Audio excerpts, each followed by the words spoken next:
Good evening. Thanks for coming. I'm Chris Grabowski. I directed the reading tonight. While we get organized, just a couple announcements. This is not our set. Actually, the play happens on an empty stage, ultimately. As usual, silence cell phones. This is a good moment to do that. And the reading's about 85 minutes long. There's no intermission. And we will take a little break afterwards, and then those of you that are interested, come down front. We'll have a little question and answer if you're up for that. I think the playwright has a question or two he'd like to ask. And without further ado, take it away. In darkness, unremitting party noise is heard.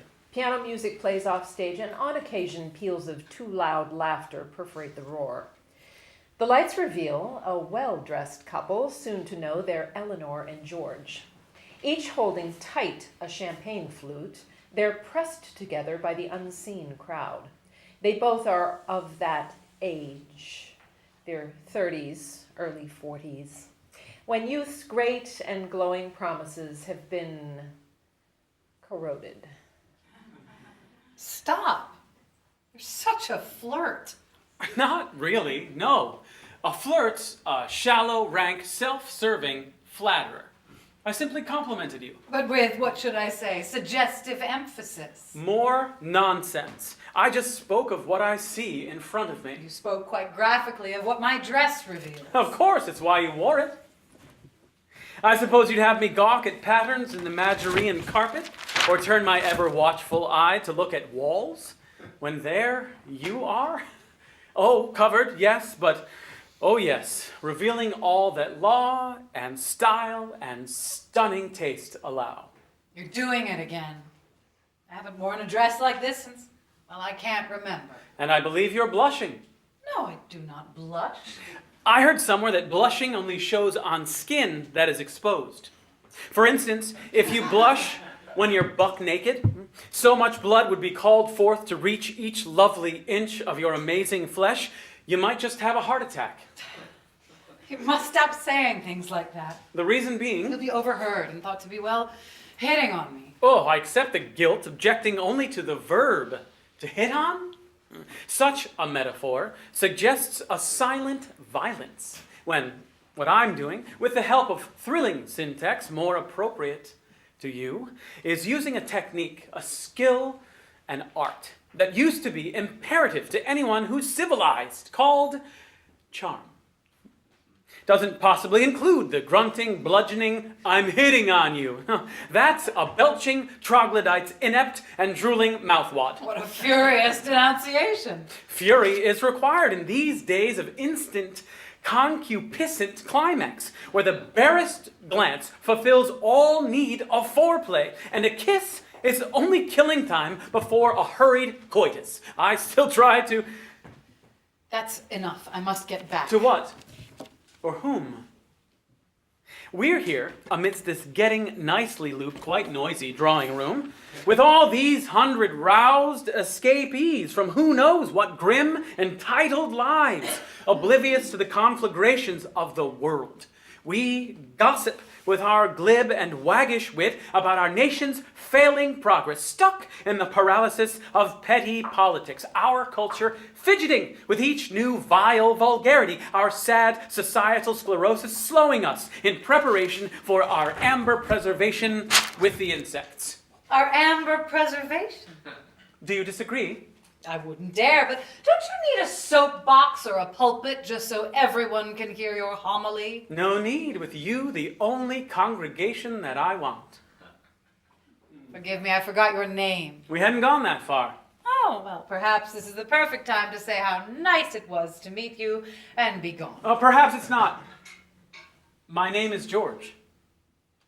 Is that enough? Or must we open up the family names or where we're from and desperately search for schools, relations, occupations? God, will we descend to the pit of spoken hopelessness to ask, what do you do? Ugh. And then sink further into quicksand, querying about our real estate? Look, If we decided things without the tedious excavation of the context of our lives and made our choices based on nothing more than words and instinct, we could be away from here quite soon. You talk so well, but at such length. I'll agree. What is your name? I wonder if you'll ever stop. It's Eleanor. I stop when I'm gagged, unconscious for whatever reason, or if something very pleasant interrupts to fill my mouth with sensuality. Like ice cream. Yes, that worked when I was 10. So long ago. Huh. It is a measure of eternity between my last banana split and meeting you tonight. And that was charm, I'd say. Yes, it was. A little arch, but thanks. Well, Eleanor, how lovely. See? Such a simple compliment. No need of charm. Oh, there's always need of charm. Without it, life's a wasted clutter. Nothing more than dull and boring function, passing time before we die. Here's how charm must work. It's got to have a basic, bone-deep stimulation. You, inside your dress, provided me with that. Whatever said beyond that point demands a smooth but surging wit, involving honest curiosity along with strikingly perceptive compliments without the slightest awkward pause. No verbal crutches. Or like I mean, or worse, you know? The most egregious. Then, with every subsequent and vivid phrase, I lead you to a suggestion. Subtle, delicate, and on occasion, yes, suggestive of whatever is to be the next step towards our endless possibilities. And what happens if the possibilities run out? I'd say good night. Dear Eleanor, as I would say right now, if perhaps I'd glimpsed your husband edging towards us through this dreadful crowd. My husband? He couldn't be here. You know him. Yes, I saw you both when you came in. I knew him, oh so long ago, at Groton. Oh, I see. It's really disappointing. If you knew all that, this charming and spontaneous conversation was a fraud. Forgive me. As the rusty, crusted gates of context open, I am overwhelmed, my knitted mask of anonymity unraveling, and I am challenged by the lady that I'd hoped to charm. I readily admit my slight deception, even as I plead the absolute necessity that seized me by an innard, forcing me to find a way to meet you. I omitted telling what I knew of you only to avoid the dreaded opening. I knew your husband years ago at school. You would have fled. I would have too. I'll tell you he was a lucky man even then. But now to have you to share his life with beats all the odds that any man should have. Again, I recognize the charm. I'm getting good at it. You are. But if suddenly he approached, I'd have to leave. I dread reunions, the romanticizing horrors of the old school tie. I'd understand. But by the way, he's not my husband, just my older brother. Oh? So brief! Your shortest utterance tonight, although I hear your gears a-jamming. Well, I'm pleased. Really? Why? Because you didn't have to tell me that. You could have let me slink away through this increasingly frenetic crowd. I know, I probably should have. No, it's good. It moves the earth right under us. So, if I may, I'll stay. In case he comes. What's your brother's name? I never can remember names. Just all these words. How does anyone remember how to even use so many words? From constantly adjusting just how tight the weave I need, the warp and woof of my disguising mask. What are you hiding, George? I'll tell you mine, if you tell yours. You wouldn't want to know. My brother's name is Harry. He's the third? We called him Gross at Groton. We used to goad him with, "There really were two others like you? How gross." Those cruelties of adolescence, they'll remember you for sure. No, I doubt it very much. Besides, I see my old friend Harry has been intercepted by a blonde. She clearly knows he's no one's mate. Her hands have found their way inside his jacket. Where? The first sconce to the left of the Matisse. We're here to honor. Aw, Matisse. Our hostess overbid for it, I fear. The blonde's a slippery eel named Claire, who's after him, her sucking tendencies at work to make him take him out to dinner. If she is successful, does that mean your brother, dear old Harry, might abandon you and rush into the night entwined with that tentacular blonde eel, thus leaving you to fate? He'd leave me in a heartbeat, I'm if he had a heart. I'm shocked, not dear old Harry, Gross at Groton. He's been a pig to me since I was 6. Does one dare ask what happened then? When I was sleeping, he took scissors to my hair. With real sadistic care, he cut it to the scalp. May I presume your father thrashed dear Harry to within an inch of his revolting life? Not quite. He just forbade dear Harry access to our boat that summer for 2 months. We sail a lot. That might not seem a punishment to some. Pathetically inadequate. Keel hauling comes to mind, because you're also nautical. I've heard that term, but never knew exactly what it meant. Oh, you tie a rope to each of dear old Harry's wrists and swim one rope underneath the boat, so one's on the other side, and throw him overboard, and then the crew can haul him back and forth, submerged from port to starboard. He, Harry, Gross at Groton, smashing up against the keel. That would have been sublime. He would have drowned. Not quite completely drowned. It's how the Royal Navy did it in the days of sail. But if he drowned, we never would have had this chance to meet. I'm grateful he survived. It's much too late for me to find a modicum of gratitude for anything Harry's done. That you let him bring you here. Our hostess Bambi is our cousin. Showing off her new Matisse is necessary to her cultured image. Parties are her favored method of communication. Lately, I've had trouble walking into crowded rooms. I didn't want to come, but she insisted. Even sent this dress for me to wear. How lucky for us all. I'm shocked you were willing to use Harry as your walker. Anytime I can, I'll use him for my purposes. In this case, he was ordered by my cousin to escort me here. Bambi can't abide him either. Ever since the day when she was 10, he stuffed her favorite goldfish in his mouth and chewed it up. What luck for you and Bambi, for he left. And what about the eel? She slithered out as well. So, now you must take full advantage of the man who'd walk into or walk out of any room in any world you'd wish me to. I see. And how would you suggest I take advantage of you if I can survive these tidal waves of charm? You shouldn't dare leave the choice to me.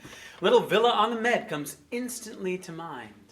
But if we must be practical for, say, the next few hours, there's a place down in the village that has wine, good cheese, fresh bread and fruit, perfect chicken, if we wish to split it. Could it be that this place is the place where you, by chance, might live?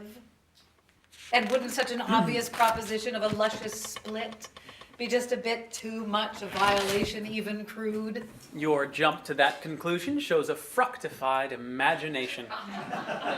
So delighted! But the fact is, I've often thought inflicting fact on charm can devastate the magic of those possibilities so carefully created.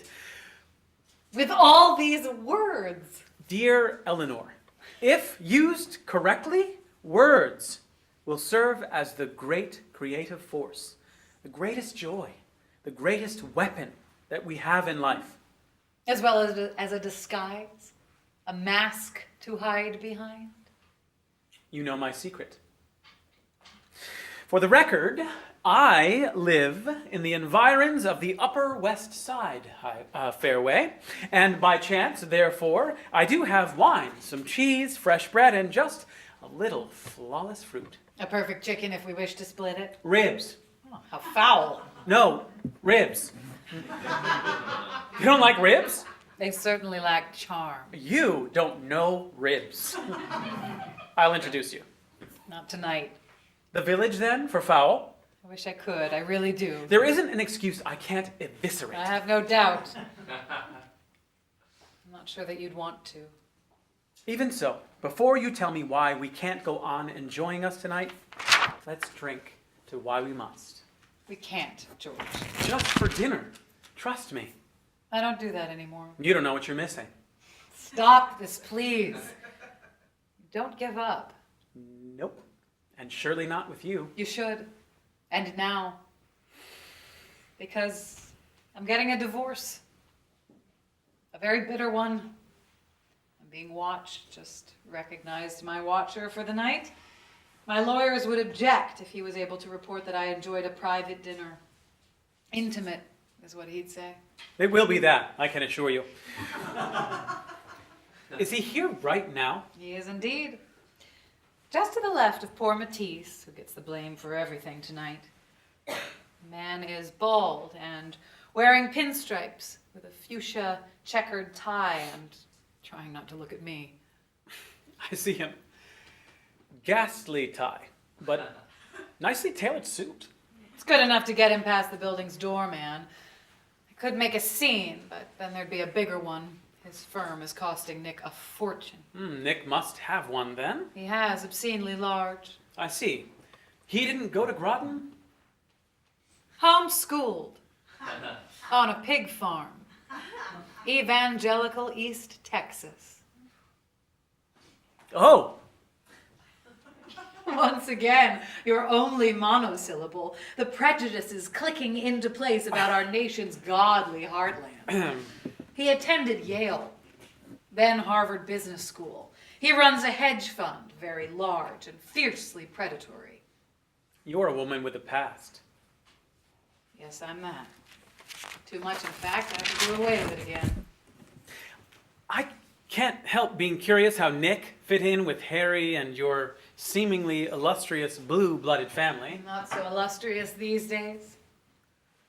Mother was a raging feminist, a bitter Catholic, who helped to found, then financed, family planning clinics. Father, born a deep South Baptist, raised a racist libertarian conservative, was totally appalled with her involvement in the clinics. I, with adolescent certainty, christened them disgusting, ew. Harry asked if he could watch. My father called the family planning all those female goings-on, and bellowed that the only thing it did was let the blacks have more and more unpunished and ungodly sex. How bizarrely ecumenical your parents were. They didn't like each other very much by then, and when my mother finally was excommunicated, Father packed a bag and left, humiliated by her getting such a public reprimand from Rome, even though he thought the Pope was certainly the Antichrist. And here's their irony. They wouldn't get divorced because their separate faiths said each would go to hell for it. When Father left, he moved onto the boat and lived there, cared for by the crew. We'd ride our bikes to see him at the yacht club. He'd be sitting on the aft deck listening to country on his old hi-fi, drinking Boodle's gin. As happy as I ever saw him. But when he saw us, he changed. He never wanted children. I'm convinced that Mother forced the issue. Don't you dare ask how. My mind is gripping and filling in the blanks. I'm sure with florid words. She died a hermit, furious at everything and everyone. Didn't live to know of Nick. My brother never mattered, and my father died oblivious to everything with Alzheimer's. Eleanor, in spite of truly captivating family history, your past is not my interest. Now is all that matters. Here's what I suggest. I'll wander over, start a conversation with your tale about Matisse. Why not? And as I do, you leave the room. He sees me talking to you, so I'll say you wanted him to know that you visited the powder room. I'll interfere, distract him, lead him to it all the time, extolling old Matisse. As soon as he's distracted, slip out, go to 204 West 12th Street. They know me there, they'll have a table, I'll arrive as quickly as I can. I can't do that. Don't ever underestimate what you can do. That's why that guy was hired, pure intimidation, tenderizing you to fit into the witness box, no matter if there ever is a trial. You need to know right now that you can get away from this whenever you might choose. And anyway, if I can't cleverly divert this gumshoe clothes horse with Matisse, it's over. Wish me luck. No, wait a minute. How much do you know about Matisse? I listened very carefully when I went through the great Musée d'Orsay some years ago. Of course, the docent spoke in Mandarin. I didn't understand a word, but not to worry. I absorbed Matisse right through my pores. This must be madness. No, it isn't, Eleanor. You, being followed day and night by hired furies representing some grotesque parts of your past, is madness. Being spied on by the one so idiotic to divorce such a woman so incomparable as you is worse than madness. It's silly. Remember the address? I think so. 204 West 12th Street. See you there. What name beyond just George? More context? No, not now. Just say George. They'll know. I won't remember anything. You've deafened me with all these words. You've blinded me with charm. Indeed. How gratifying. The lights adjust, as does the sound, with Aznavour providing background music. Downstage left, a table and 2 chairs, a candle burning, bottle in a bucket, napery, and crystal.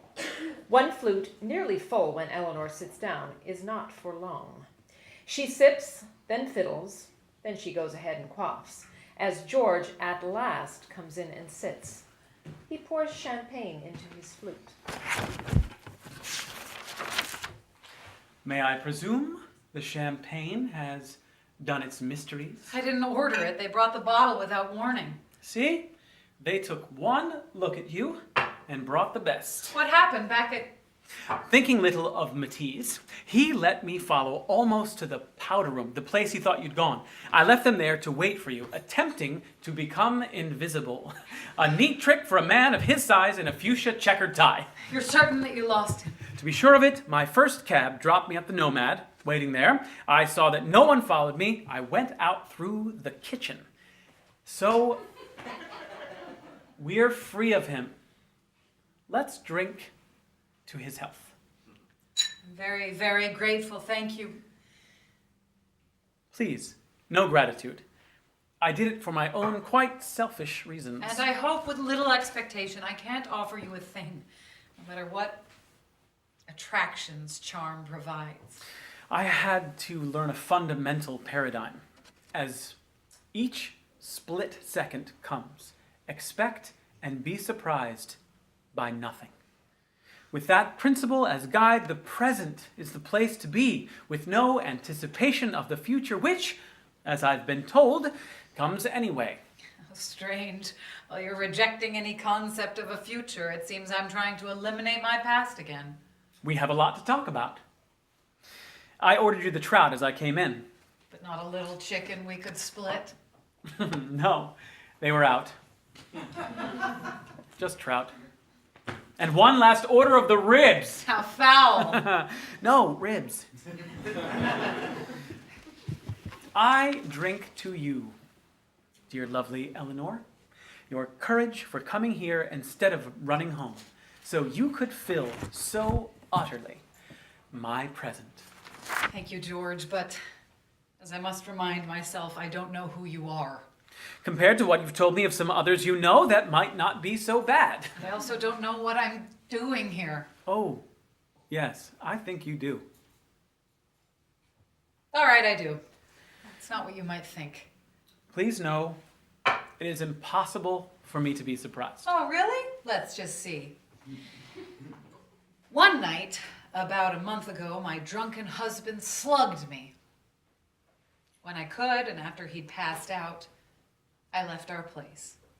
By then, I heard a lot and barely managed walking down 6 blocks on 5th to check into the Sherry Netherland.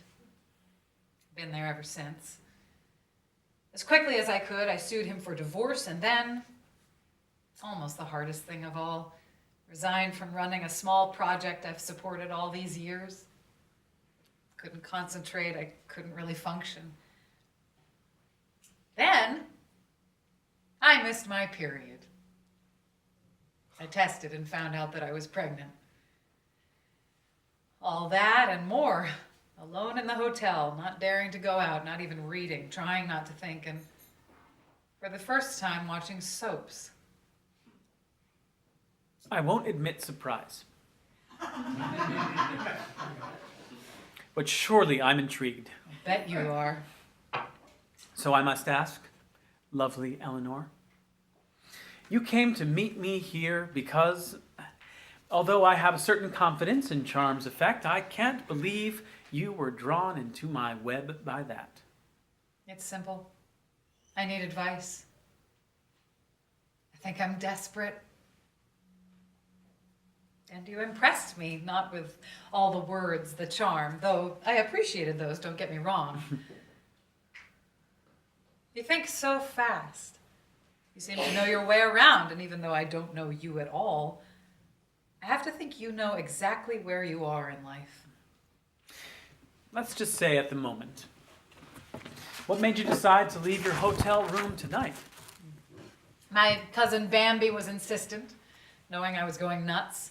She called my brother. She knew where I was. I forced an act of will, put this on, and went over to the party like a zombie. And within a moment, there you were. But I'm afraid.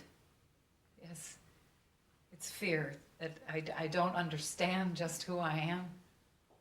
I can't see any point to staying at the Sherry. How did I arrive at this place in my life to watch my life disintegrating? Earlier tonight, about the time when you began to plot my getaway, I bet myself you'd have some thoughts, objective thoughts, about what I should do in this completely screwed up situation. That's the reason that I took the chance of coming here, determined to reveal the junk that is my life. No one should ever tell you what you should do. Let's start with want.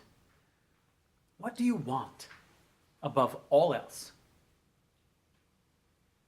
To be completely free of Nick and all that history. Is he the father? What? Forgive me for asking that, but I only just met you. I know. I know I have to trust you. Which to anyone observing this would be absurd, but oddly it's because I barely know who you might be that I feel safe. And in a scary way, compelled to tell you things I wouldn't tell to anyone. I'll let you know if suddenly I think we're going too far, too fast. Agreed. As long as you accept my proud proclivity to go too far, too fast. I'm so warned. All right, here goes. Just 5 days after I walked out on him, my lawyers served him papers. I was at the Sherry Netherland. My doctor came around when I had need of him. My eye was black and badly bruised, and when I fell, I dislocated fingers and a shoulder. I just didn't want to go into a hospital. The gossip columns get a lot of news from staff. Within 2 hours of my papers being served, his private eyes appeared outside my door until the hotel's management insisted they remain downstairs. I know it's bullying. Indeed. You mean Nick seems quite practiced slugging women as he does. I've never heard of him performing that before, but bullying's the word the world of finance calls his modus operandi. So he doesn't like to lose. Why did you marry him? He was the opposite of everything I knew. And I was at a place in my life I felt I couldn't move. Or didn't dare or want to. Probably afraid. I feel the same way now. Back then, I had a lot of context, family, generations to escape, forget, obliterate. A social level of hypocrisy about the world that swamped me. I was paralyzed. Nick helped me get away from that. I loved him for the chance he gave me. He knew I had no wish or inclination towards anybody else. He'd done so much with nothing. I admired that. I was devoted to him. Damn. Well, damn. Please overlook these idiotic tears. They're not for any sadness, just more frustration. Waste of so much time. Some supper must appear right now. I'll call the waiter. I don't feel like any food. Listen, I don't want to know another thing about you. How you know my cousin Bambi, where you live near Fairway, even your last name. I'm even sorry that you went to Groton. So am I, but that's a different story. Lovely Eleanor, no woman in the world deserves what you've been through. My instant judgment is that Nick deserves horsewhipping, just as any man who slugs a woman does. Is that considered patronizing chauvinism? If so, well, I'm lost. But to the question, I presume that's when you called your lawyers? Yes. And did they think of pressing charges, aggravated physical assault, or some such legal euphemism? Yes, but I refused. I wouldn't have it. Went on that night involved the two of us, coming at the end of our 8 years. I didn't want to make it into a public scandal that the Upper East Side ladies talk about at lunch. Who knows about your pregnancy? Does Nick know? Only Dr. Jordan knows. And you. Seems I trust you both. But I've known Dr. Jordan all my life, and I met you just, an hour ago? So am I nuts? But Dr. Jordan wouldn't even offer me advice on this or tell me what to do. I'll never tell you what to do. You better plan on doing that yourself.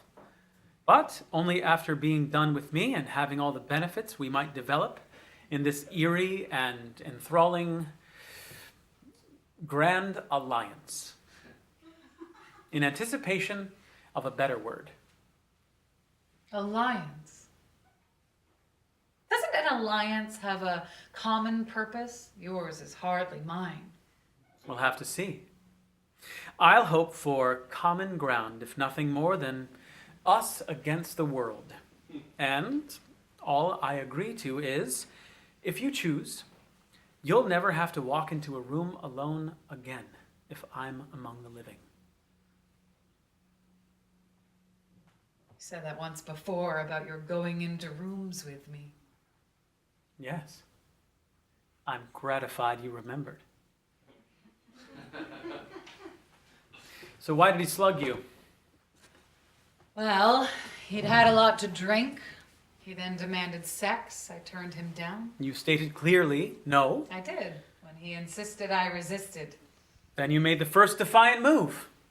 He tried to grab my arm. I shoved him hard away from me. He fell and hurt his wrist. It broke his antique Braguette watch, which really made him furious. Then he got up. Your fate was sealed. A sudden, unexpected change in his beloved, one he thought adored him blindly, would provoke a fierce response in any male. You, therefore, had to be obliterated. Body, spirit, everything. Dear, lovely Eleanor, in spite of getting up and slugging you, Nick obviously failed to do his manly job. So far. So good. And here's our food. Suddenly completely starved. I think for more than trout. Seems I'm hungry for this scrutiny of what went on. I'm here to serve. What was the project you gave up when all this happened? We collected cast-off clothes from all our best-dressed friends and took them to a storefront. Women looking for a job applied to us, could choose some decent things to wear. We'd set up interviews for them. Good works to fill the idle hours? Damned good works that filled 10 hours a day. Don't be so supercilious. Over more than 7 years, we helped to place about 5,000 women.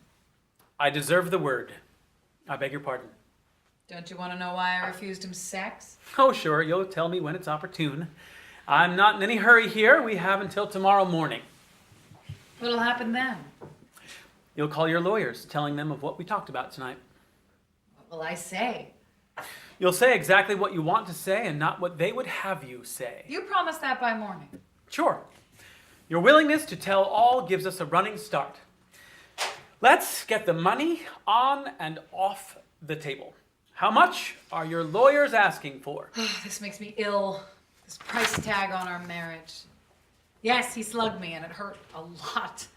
What about the years of neutral ease we had? Admittedly, I've learned it was a fraud, but can a momentary injury wipe out 8 years of calm and posh security? I hate all this. 266. It's even hard to say. That's a million. Money you don't really need. You're right, I know, but how do you? My slight acquaintance with your cousin Bambi's well-heeled family gave a hint. Then you said your family sailed. Dear Harry, gross at Groton, being punished with his banishment one summer from the family yacht. Rather velvet punishment. Your parents died, so I deduced that you inherited your share of old and trusted money. Then, when trouble came, you moved into the sherry. Not a common refuge in a suite, may I presume? And Dr. Jordan, probably quite pricey and not used to making house calls, came around when you had need of him. It seems like you listen like you talk, with maddening attention to detail. Enjoying both, because it's all about the words. Why do you know so many words? It's what I do. I edit dictionaries. No, of course. Your calling and your weapon. And now yours. My knowing of the weapon doesn't mean that I'll know how to use it. Well, that's a process to be learned, and we have time. Before tomorrow morning? Yes. You'll only need preliminaries, then the rest will come. We'll finish this tutorial, you'll understand exactly what you want, and then, dear, lovely Eleanor, you'll get it. Isn't that a rather large commitment of your time as well as your attention? If I take one moment at a time, it is, and gladly given. I don't dare ask why, for fear of opening Pandora's box of charm again. Charm isn't needed, although I stand as always primed to overwhelm with it. Suffice to say, I'm in a place in life where I choose all commitments carefully. But now, you must describe the so-called calm and posh that you and Nick enjoyed. You're really bad. Excuse me for a minute? Oh, yes, of course. It's just around the corner in the back. He stands to help her with her chair, and she goes off. He sits again to pour champagne into her glass.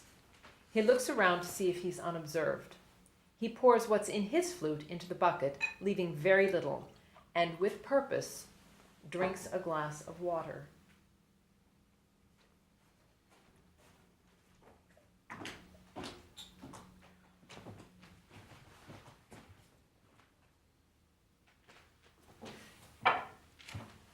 Dear lovely Eleanor, you have my deepest admiration. Why? Because this can't be easy for you, and you're taking charge of it. The vast majority would cut and run. You're right, it isn't easy. Nor are you.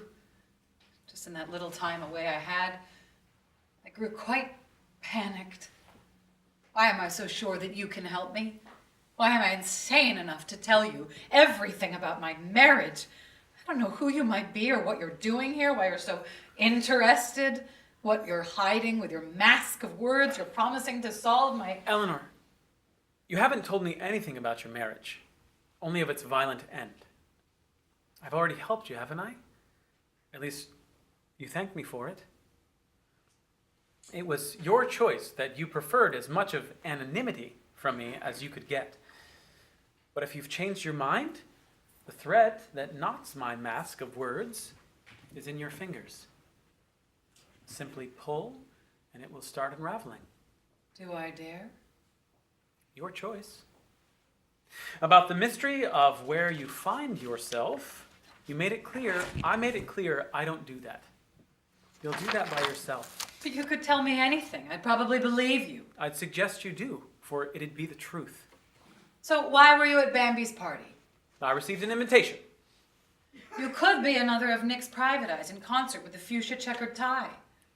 Your mind's a wonder. I'd have never thought of that.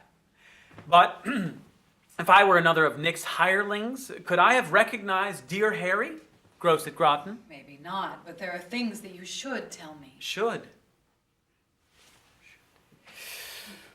Oh, well. Why not tell everything? Let's start the mask unraveling. My grandmother was an abandoned child found in a park in Hollywood in 1925 with $1,400 in the blanket wrapped around her. Luckily, the pair who found her worked as extras in the scenes with movie crowds and always had a job. My grandmother, unknowing of the details of her heritage, did very well. When World War II was done, she married, following her missionary husband to the tribes in Kenya, giving birth in 1948 to Dad. When he grew up, he traveled on his own to public school in England, private school in Switzerland, and finally to college in the good old USA. Because of his exotic background, not to mention all the languages he spoke, he got a lot of scholarships and finally a PhD. And me. A child comes with a doctorate. No, not at all. He figured once he had his intellect so validated, he should replicate his brilliant gene pool. But alas, his theory failed. I was a disappointing only child. To him, a constant, bothersome distraction. Want more of me? Of course I do. You've just appeared. Go on. I hoped you'd say that. Well, the couple that raised my grandmother, the extras in the movies, wrote me many years ago before they died. They'd never spent the cash that they'd discovered when they'd found the baby. Happily, they'd put the money in the hands of an investment bank that stayed away from stocks, preferring real estate around Los Angeles. This was just before the Great Depression hit, so none of it was lost, and all of it compounded over many years. Intending to bequeath it, first to my grandmother, then to Dad, the loving couple was bewildered when both grandmother and then my father died before them. In their declining months, they wrote a final will and left it all to me. There was a lot. Perhaps an odd inheritance compared to trust funds, but of equal consequence. Couldn't have created all that with all those details. Actually, I could have, but I didn't. I keep thinking of that man who said he was a Rockefeller. He fooled everyone. Good God, I have a more ingenious imagination than to sink to coming up with such a blatant social totem. What about your mother? Why is she left out? Because I always leave the best for last. She'd been my father's graduate student, and I hasten to reveal she was a poet. Stone cold shy, who barely spoke for years, allowing father, the professor of all barren thinking, to pontificate around the house, from house to house, a different campus every 5 or 6 years, in anticipation of his final harbor tenure. When it came, my mother left him in an instant. I had gone away to college. He had all he needed, so she fled to miss the next department head's severely dreary shrimp dip drunken dirge. Shy, you said. But still a master of the cocktail dip? You'll be astonished. She knew early on that Dad's success would not come from his work, which was reliably prosaic. Therefore, she, by stunning metamorphosis, became the effervescence that they offered as a couple. He contributed no more than filthy limericks and cliched aphorisms. She, however, crafted such a role, so totally unnatural to her, taught by Myrna Loy and Claudette Colbert, in movies that she'd study in the dark for hours. What she learned from those skilled movie stars was, did you guess it? Charm. She learned by rote, then bent it to her purpose, winding dads, department heads, and all their wives in her, by then diaphanous, though wicked weave. I was astonished by her transformation from the woman who preferred the silent shadows. I saw how it worked, and so I aped her, quickly adding layers of my own creation. Then I started to believe myself, and I was totally insufferable. But practice made charm perfect, just in time for me to meet you tonight. Don't waste it now. I'd like to read your mother's poetry. You may. She'd published 2 editions on the sly and left 1 copy each for me. They're up at my place, long since out of print. I can't find any more online. She may have bought them out. I search the Strand whenever I go by. But don't you think she's written more since then? I hope so. When she left us totally. I never heard from her again beyond the parting note she wrote me, kept between her pages on my shelf. Since then, I bought as many books of poetry that I can find, comparing style to hers. I've memorized her work by now in hopes of finding out if she's still writing. That would be enough. For I respect her need of shadows. If I went to your place, could you hand her book to me? The one that has her letter in it? Oh, I see. Suspicion reigns. You need conclusive evidence? Of course I do. Your history and all the words amaze me. That, dear George, is all they are. A torrent, a typhoon of words. But I know nothing of your present life, of why you're doing this, just all that wild, fantastic context in the past. You bet suspicion reigns. I thought I'd done a better job than that. I'll try to persevere. So, then you'll come. I think I must. But please don't think that this shows any inclination on my part towards possible seduction. Yours or mine? Whichever one might come first. I want to know a good deal more of who you are if I'm to trust you, so I can continue this very strange alliance, which I seem so urgently to need. The lights adjust. Revealed upstage right, a bookcase crammed with books of poetry. Beside it is a desk heaped high with books, research and files, computers, and a monitor. George and Eleanor come in. She stops to look around as he, without a moment's hesitation, crosses to the bookcase, reaches to the top to find 2 collections of his mother's work.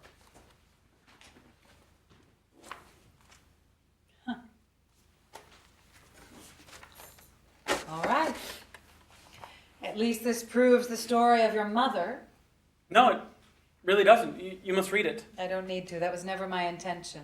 It could be from anyone. I could have had a letter in a book, made up the story to go with it. I could say that any poet is my mother. Look, without the letter, you've proved nothing. I insist. Is this your name? She used a nom de plume. Please, read it. It's a private matter. I won't interfere with that. Dear George, it says, I love you very much, and I don't hate your father.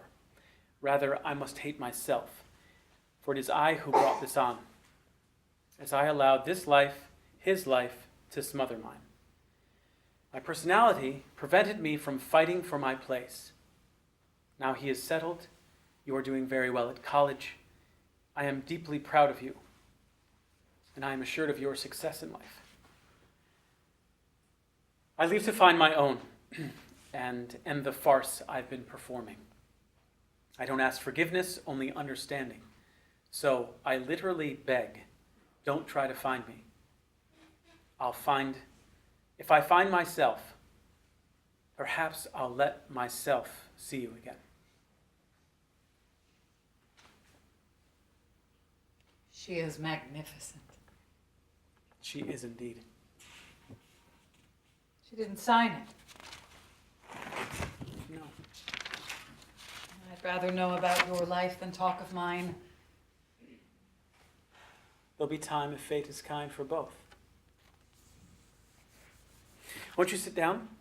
I have some champagne or anything you want. Just water, please. With ice? No, plain. How long have you been living here? About a dozen years. Before that, since we're getting into context, I was living overseas. I'd become committed to Semitic languages at Stanford, and I got a doctorate in lexicography. I went abroad, consulting on some dictionaries, mostly English, Arabic, some Aramaic. Well. So all the words came spilling forth in Arabic, and as they came, I bet you spent some time in Cairo. I thought you'd get it. Bambi's Madjurian rug. You knew the maker, which I caught and was surprised, but then forgot. She brought it home from Egypt. Cairo was my favorite residence. My Arabic was polished to a brilliant gloss, and yes, that's where I met your cousin Bambi. No doubt at a party. Every party. Tell me everything. The family heard she slept with 2 ambassadors, Malaysia and Australia, with a Swedish count and a pretender to the throne of Lithuania in the mix. She worked for the United Nations. Cousin Bambi took some special handling by the embassy. And by a charming lexicographer as well. We managed to become good friends. Did you offer to go in and out of rooms with her? The rooms in question normally involved a lot of bedrooms. I avoided those. They were filled with President Mubarak's listening devices.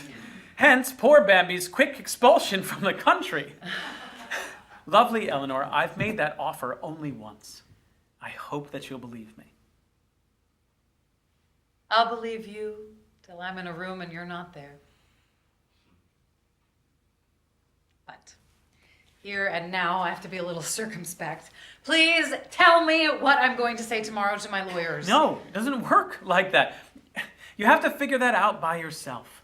For instance, do you really want Nick's millions? It's the only way to get a message through to him. Nothing means as much to him as money. Yes, but what if this divorce is just another deal for him to bully through? Your lawyers will present a certain figure. It might seem to him to be your starting price in a negotiation just for being slugged. I wish I'd had the wit to slug him back. The law, not you, should punish him. No sum can equal punishment for physical abuse. It's money, Eleanor, the slops he loves and wallows in. I'm sure he'll have his hirelings question you in court as viciously as is allowed about whatever details of your life that he might choose to flog. Oh yes, he'll have them do that now for sure. Is causing him financial irritation worth the grief when all you really want is to be free of him? I think I have to let you know what I've left out. Left out? Well, what a good idea. The mind is all a quiver in anticipation. Look, this isn't easy. I just hope you're real. Nick didn't get me pregnant. Should I ask who did? If you can possibly suppress the words, I'll tell you. That's fine. Okay. About 6 months ago, Nick had to do a force majeure on one of his exploratory oil investments in Aleppo, Syria. It's costing many millions every week. He's been distracted, almost crazed. His disregard of me was understandable and not unusual during any business mess he had. I stayed out of his way and played the happy, caring wife when we went out together. So, of course, I was the last to know. Wives always are. I need a drink. Permission asked to speak, to know your pleasure. If you have it, single malt.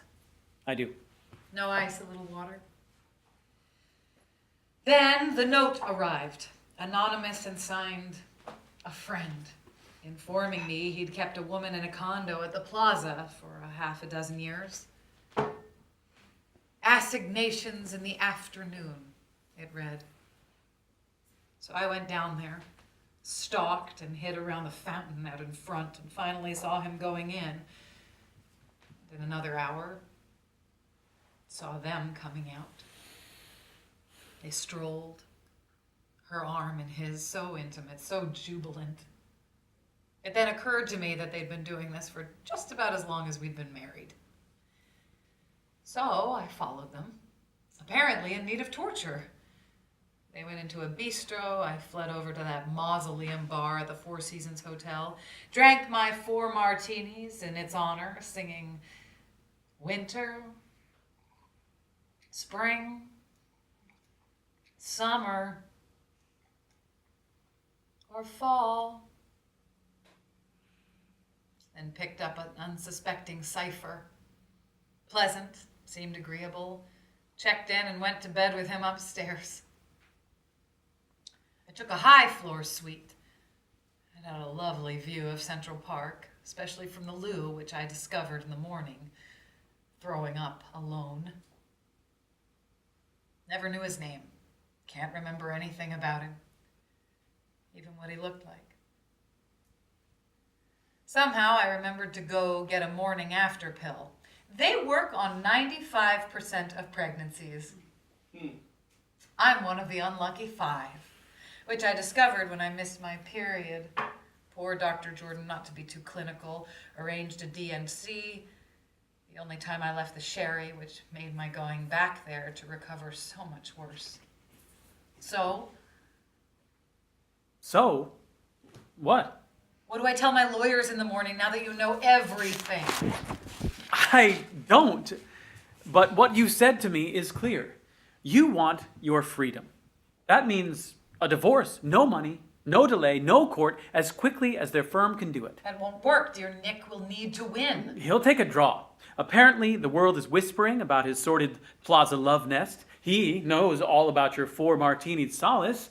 Silence is an equal trade. What makes you think he knows about... You told me that he didn't know that you were pregnant.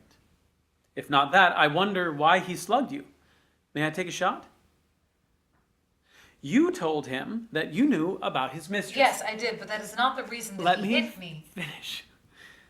He denied your charge of infidelity and lied adroitly for a while, but then admitted it and pummeled you with blame.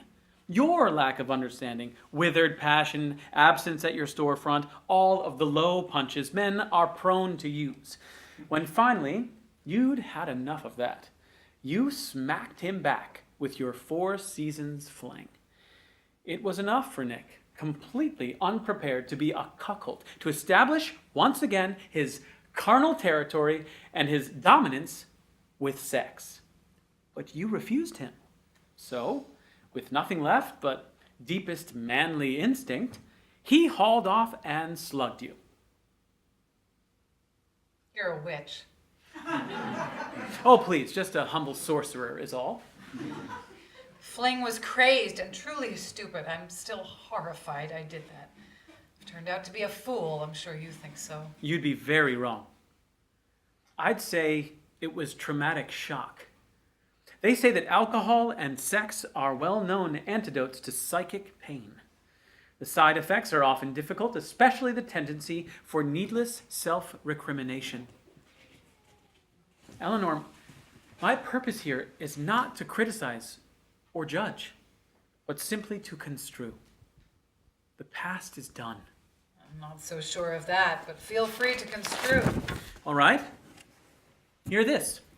Nick is rife with narcissistic pride. My God, he went to Yale. Homeschooled in evangelical pure certainty in Texas, holy Harvard Business School, working into lucrative big money deals, gaining riches far beyond his dreams, then finally acquiring you. A high-born, true American enchantment with a noble line of family generations, affluence and yachts, a social class that was to him as distant and majestic as the czars of Russia. Despised my class. They say some members of the royal family do as well, but there they are, poor dears. We're going much too fast. I can't keep up with this. All right, we'll pause.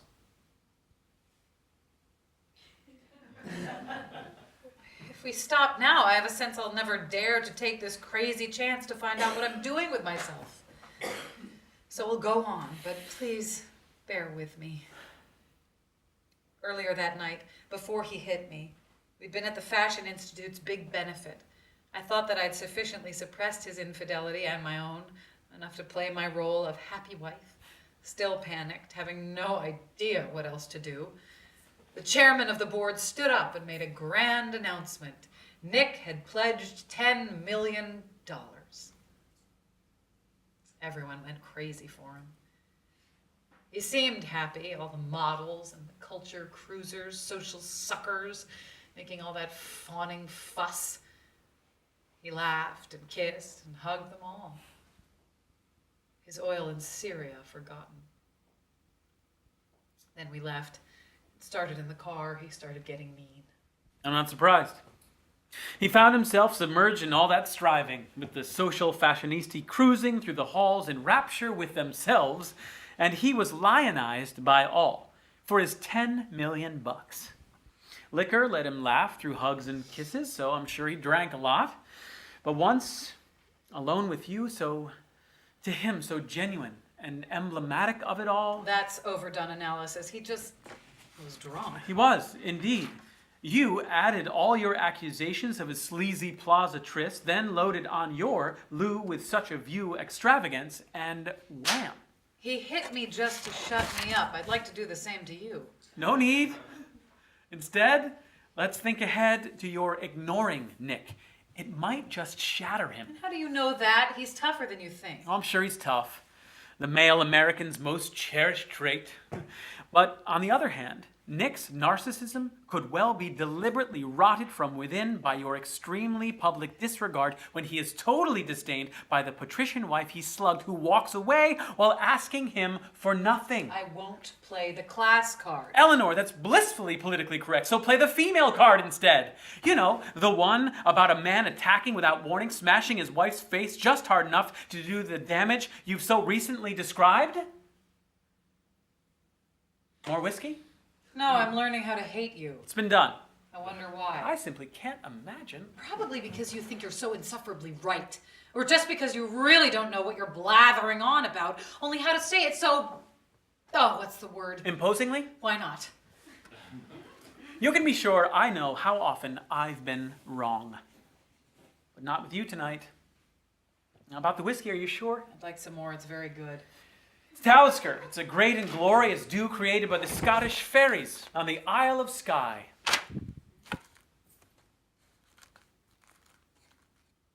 You didn't say that. No, you couldn't know. Or could you? Why did you say that? What? I'm sorry. Gin? Vodka? We were married there. Did you learn that from Nick? On Skye. Oh, good God. If I'd learned that from Nick, would I have out of nowhere dared make mention of the place as trust between us, you'll admit, is coalescing? I just like the whiskey. No, you wouldn't have. But trust is something else. I can't be sure of that. Mention caused the memory. We stood just at the edge of a sheer cliff 200 yards above the sea.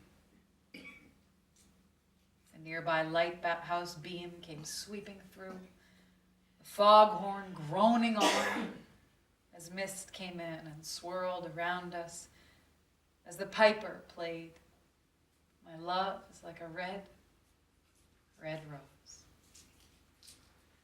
And then the helicopter came and took us to our party at the castle.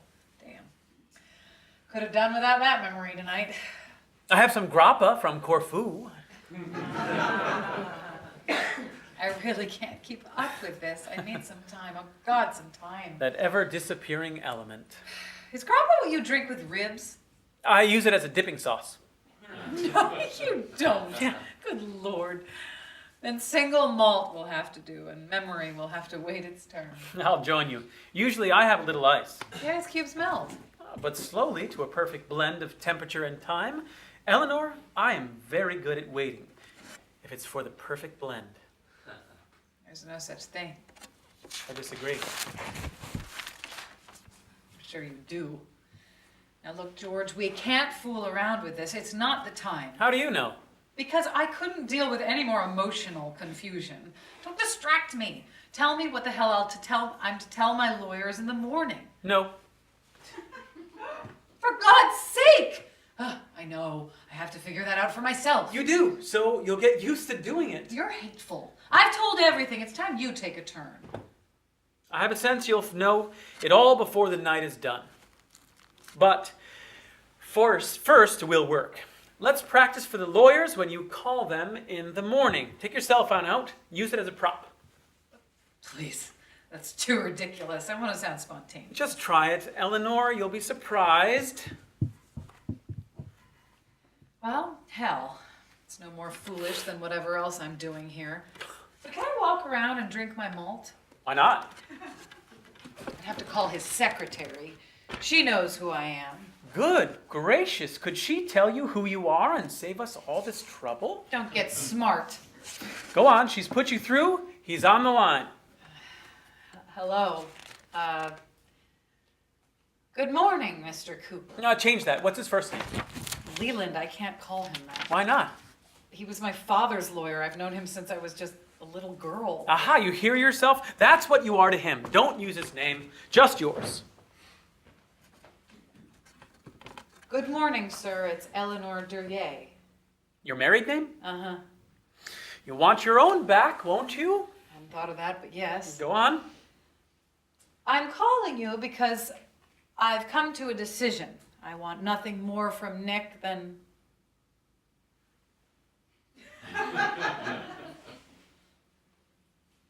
freedom. Freedom.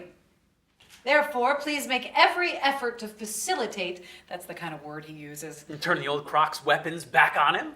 facilitate a simple, clear divorce that asks for nothing more than that. No money, not a single penny. And I'd like my family's name again. That's very good. I think he'll say, but Eleanor... Oh, no. He sounds more like, but Eleanor.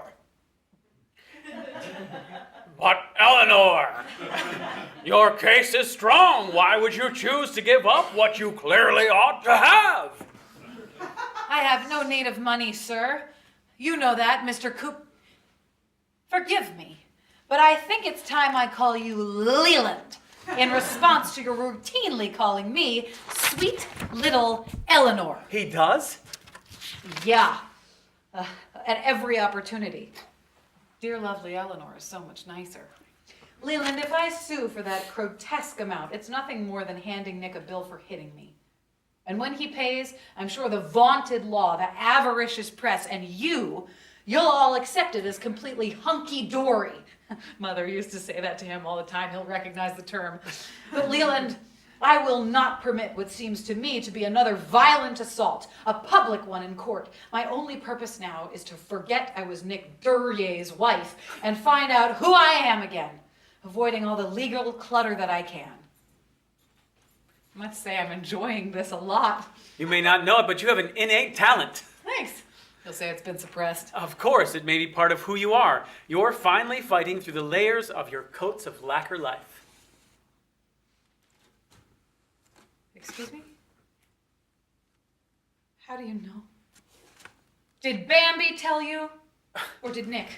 You know too much, George. How can I believe? Not again. About what? The 16 coats of Chinese lacquer. Red. We had them painted on the walls of our salon. Nick heard about some heiress in our building who had 12 coats in her drawing room, and so 16 were layered on for us. How can you know? Just keeping up with the heiresses? I didn't know about your Chinese red. That phrase, your coats of lacquer life, came from a poem that my mother wrote about someone. I'll show you in her book. I quote her all the time. Please don't do that anymore. Coincidence is just too weird, uncanny. Who is she describing? Mrs. Fike, the provost's wife, who sprayed her hair all day. I have to read your mother right away. When did you realize how good she was?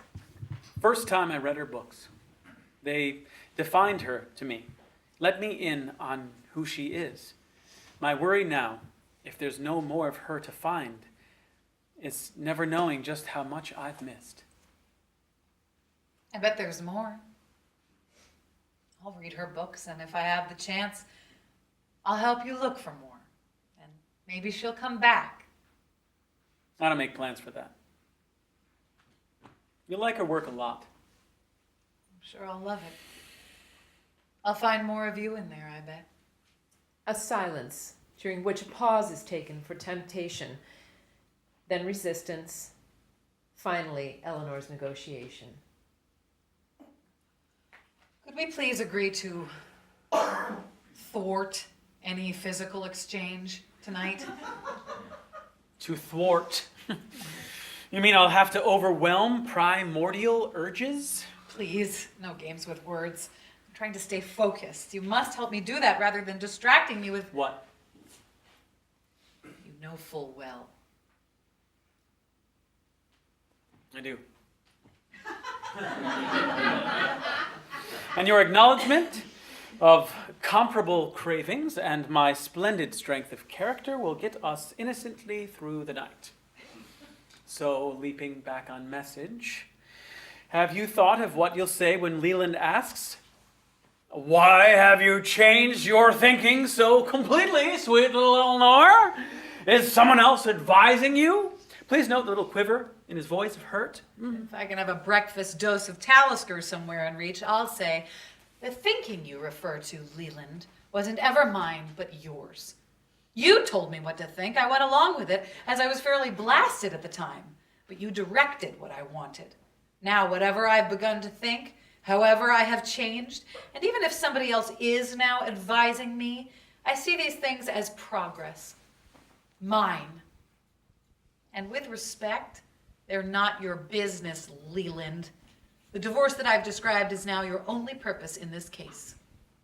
Excuse me, but is this the lovely Eleanor who told me just an hour ago she had no clue of what to do, where she might be in life? That was pretty good, I think. So good that Leland will be apoplectic. It's because of you, George. Thank you. No, it's not. It's not the whiskey either. What you did was use your strength of character to draw your weapon. Words. Haha, you're on a roll. You might as well consider what comes next. I sense I'll fall in love with you at any moment. George, good God, you can't say things like that. I could have said it earlier. About the time when you asked to see the letter in my mother's book. You wanted to believe me. How am I supposed to answer you? Please don't tell me things like that, even if Here's your malt. they're true. It is.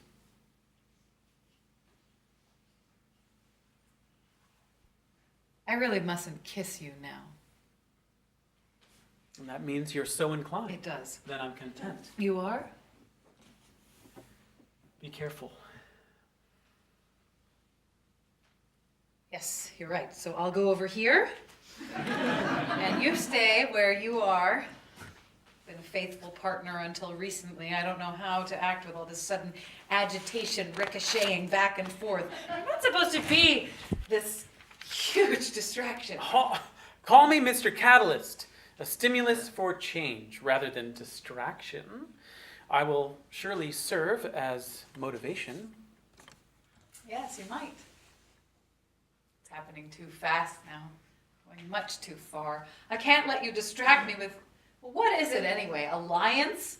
Or is this a simple one-night stand with an exchange of context, words, and poetry instead of carnal knowledge? Look, I use the word as an appropriate but of the moment definition of our courtship. We provided each other with a shared defense against whatever comes our way. What's coming your way, George? You've heard all mine. It's time I knew a few of yours. You're right. It's time. For openers, I give you renal failure. What? My kidneys are defunct. Dialysis will keep them working for a time until they stop, or else my heart does first. Dialysis. 3 times a week for 3 long hours, filtering my blood through an incredibly grotesque but quite miraculous machine. God, how terrible. You've deceived me, George.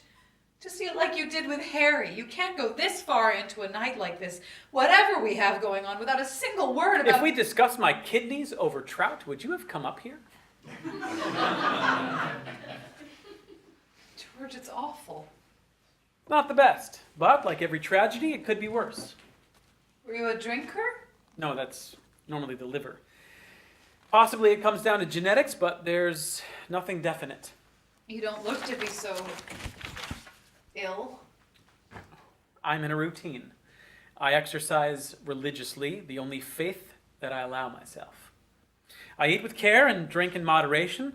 Other than my visits to the clinic and the gym, I work each day on dictionaries. Then I scrutinize this stunning city.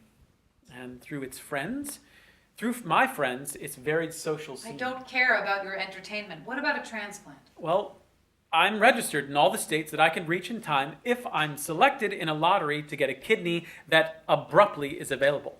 A helicopter, charter, jets from Teterboro, all prepaid. I lack a family to leap in with a quick donation of an organ.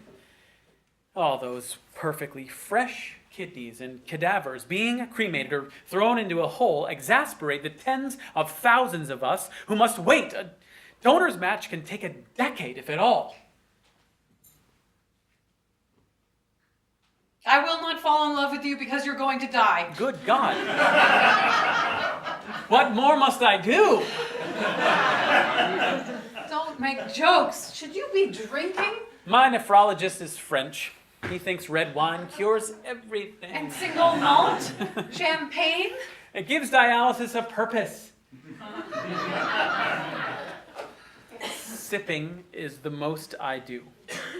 My stunning self-control, a thing of wonder. This is absolutely devastating. Why do I feel gratified by that? It must be that in spite of all the agitation in your life, you care a bit for mine. Of course I do. Stop being coy. You know what's happening here in this insanity of ours. I can't imagine what you're going through. I am so ashamed that I've spent all this time on my inane domestic problems while you're sitting there. Oh, God! Not dying yet, surviving. Rather well. Then let me tell you this. You have a kidney donor, whether you want mine or not. I'd never let you do it. But it's not our decision.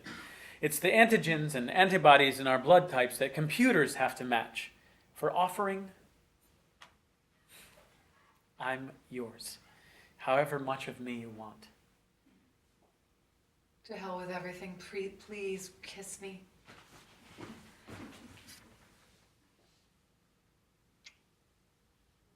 That was yours.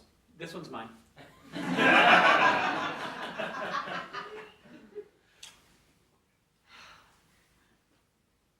What are we gonna do? Oh, don't dare leave that to me.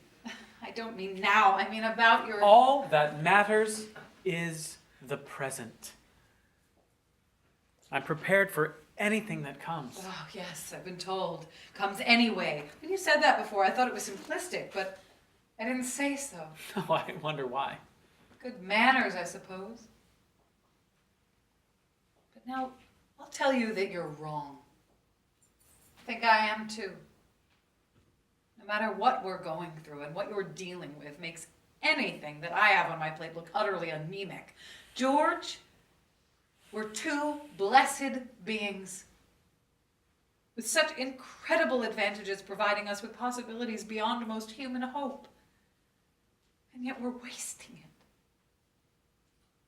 And here we are, suspended, waiting for, remember what you said? Our amber preservation. You determined to avoid considering a future, me attempting to erase existence of my past, and both our stories fraying into disconnected words. But it's absurd. You're the one who's in denial, George, and I'm in aberration, thinking I can simply exorcise the past. Instead, I have to face it, put it in its place, and then see what's next. Agreed. But what am I denying? Think about it, George. There's someone else involved with you that makes the future more important than this single moment of your present. Eleanor, please understand. A special agony exists that hope sets up when someone lives the time that's given on the edge of sudden death. I hear hope every day I'm in the clinic. People's plans for when they get their transplant, when they're cured. It's not as blind a faith as heaven is, but blind enough. I don't make plans, dear Eleanor, for what I want to happen. I must live in this one moment. When the next one comes, I'll live in that one. This one now, and now this next one. I can't stay sane beyond the present. I've learned that from hard experience. If I allowed myself for hope, for any glimpse of the future possibility, I'd drown in expectation and anxieties. You mean when you were charming me to join you down at 204 West 12th Street, you weren't planning or anticipating, even hoping that I'd meet you in the future hour to split a chicken? I gave in. To what? Temptation. You were instantly my weakness. I decided any pain you caused was well worth it. Don't go charming on me. You had hopes. I did. It wrecked me. Then stay wrecked. Join me, hoping for the future, ours, even if it lasts a moment. Your situation isn't hopeless. You're not ready to call hospice yet. You're going to the gym and parties. Who knows what might happen if you joined me? Thinking of the future as you lurch from now to now to now. But why not soar from now to next October to a healthy transplant? I thought it was more graceful than to lurch. Oh, George, you're graceful as a winged gazelle. But why stay hovering in your present cage? There isn't room in there for me and all my history. Of course there is. If you could live a moment at a time. But what if, in this clock tick, someone called, one fresh kidney was available, computer matched to you, in range by chartered jet? Would you dare hope that you'd have time to go ahead and love me in the future? No, I wouldn't. I would try my very best in every passing instant not to dare anticipate the rapturous temptation that you offer me, as Eve did with her apple. You can't help yourself with charm. You've got to stop it. Wouldn't you prefer to think of spending time with me than how you're going to die with all the doctors? I will never tolerate my being at the mercy of the medical establishment, and that includes my wasting hospice time or sucking up the talents of the healing geniuses who can, if challenged, keep the dead alive quite ruthlessly. You are maddening. If you know that, you know exactly who I am. I bet I don't, but that's enough tonight. I know you better than I know myself. You underestimate yourself. But now, which is my basic interest, we know enough.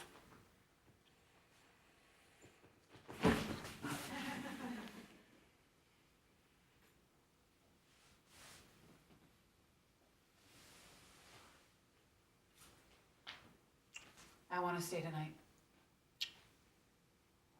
Well, that's a start. Of what? The start of what? You're moving in. I have a toothbrush. Moving in? Are you insane? I'm in the middle of divorcing Nick.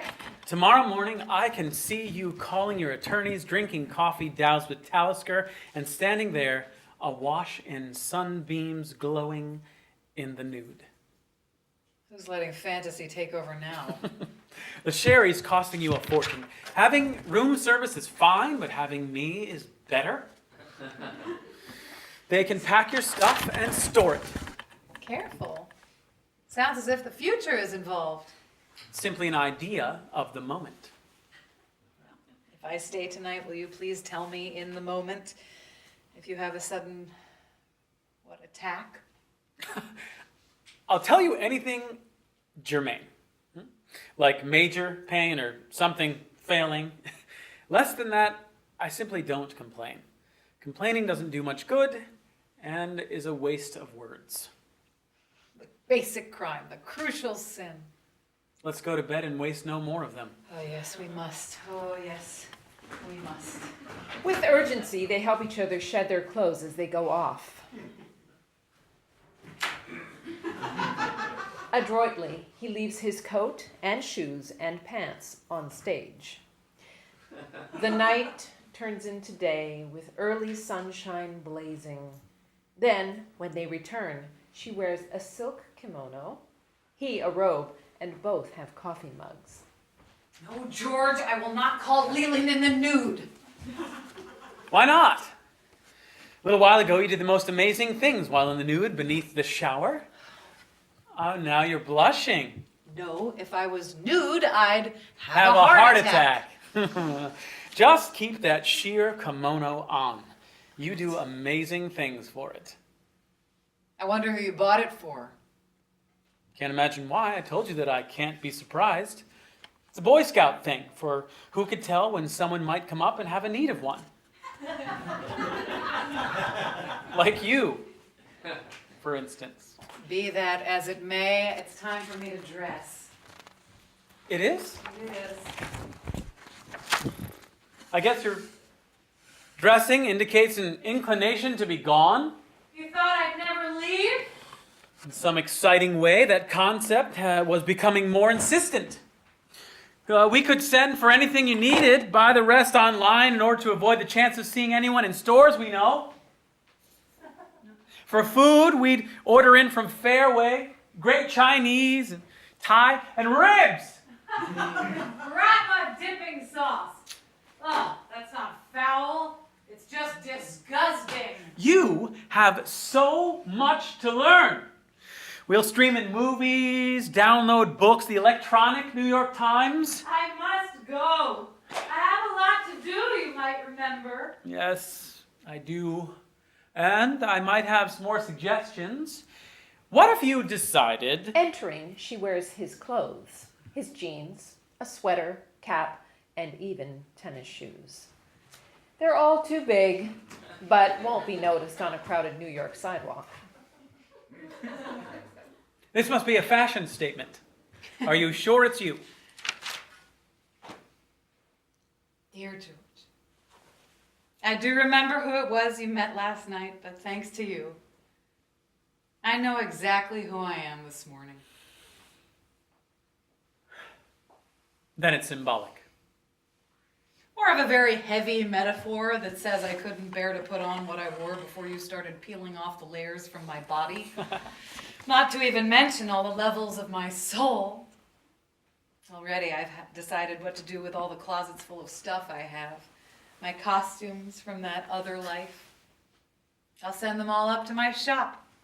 They might help someone get a job. I have to warn you, George, I'm going farther with this than you thought I would. I've decided I have to disappear. Vanishing seems interesting. May I come along? Afraid not, George. Then when will you come back? Oh, George, why does that matter, living in the moment as you do without allowing hope or future? Well, I Sometimes let anticipation ooze into the present moment. I have you now. I'm not about to say when I'll come back, only that I will. Leaving you, I hope, infected with a small contagion of expectancy. So love will spread into each moment of your day and form a mass of eagerness for what's to come. I knew it. You're the witch. Dear lovely Eleanor, you're cursing me with hope. So be it. Suck it up, George. I'll call Leland from the Sherry, then check out. He'll damn well get me the divorce I want. As soon as that gets done, I'll have the test to be your kidney donor. Finally, I want to know your name. And if we match, be ready. If we don't, I'll start the search for one that does. What? How wonderful to contemplate a glistening part of you inside. Forget the charm. Impossible. George, what? MacLeod.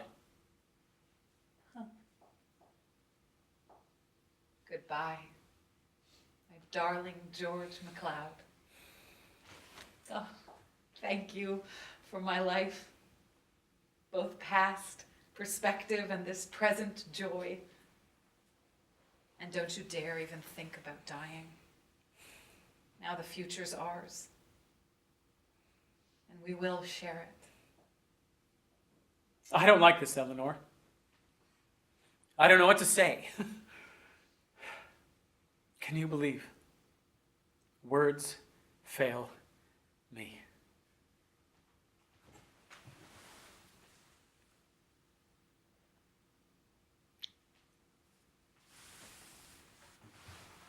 Wait.